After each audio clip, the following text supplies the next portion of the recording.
অন্যতম জনপ্রিয় অ্যানিমেশন চলচ্চিত্র মোয়ানার অ্যানিমেটেড সিকুয়েল পর্দায় আসছে। ইতিমধ্যে ডিজনি প্রকাশ করেছেন মোয়ানা 2 টিজার। আগের মতোই মোয়ানা চরিত্রে কণ্ঠ দিয়েছেন আউলি ক্যাভালিও এবং মাউই চরিত্রে কণ্ঠ দিয়েছেন ডোয়াইন জনসন।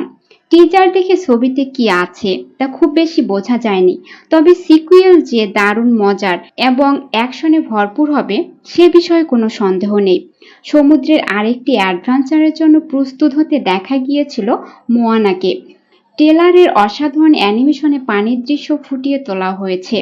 মোয়ানাকে হাঙ্গরের সামনে পড়তে দেখানো হয়েছে এক দারুণ শটে। টিজার শেষে মাউইকে মোয়ানার নৌকায় পৌঁছাতে দেখা যায়। সিনেমার চিত্রনাট্য লিখেছেন এবং পরিচালনা করেছিলেন ডেভিড জি ডেরিক জুনিয়র। এটি প্রথমে টেলিভিশন সিরিজ হিসাবে নির্মাণ করা হলেও পরে আরও কিছু কাজ করে থিয়েটিক্যালি সিকুয়েল হিসাবে মুক্তি দেওয়া হচ্ছে। ছবিটি মুক্তি পাবে 29শে নভেম্বর।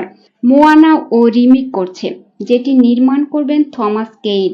ছবিটিতে ডোয়াইন জনসন থাকবেন, যেটি মুক্তি পাবে 2026 সালে 10 জুলাই। 2016 সালে মুক্তি পায় অ্যানিমেটেড চলচ্চিত্র মোয়ানা। সিনেমাটি পরিচালনা করেছিলেন রনো ক্লেমেন্টস এবং জন মুস্কার। পলিনেশিয়ার এক গ্রাম প্রধানের তীব্র ইচ্ছাশক্তির অধিকারী মেয়ে মোয়ানাকে কেন্দ্র করে নির্মিত চলচ্চিত্রটি এক পৌরাণিক দেবীর হৃদয় মহাসাগর তাকে নির্বাচন করেন।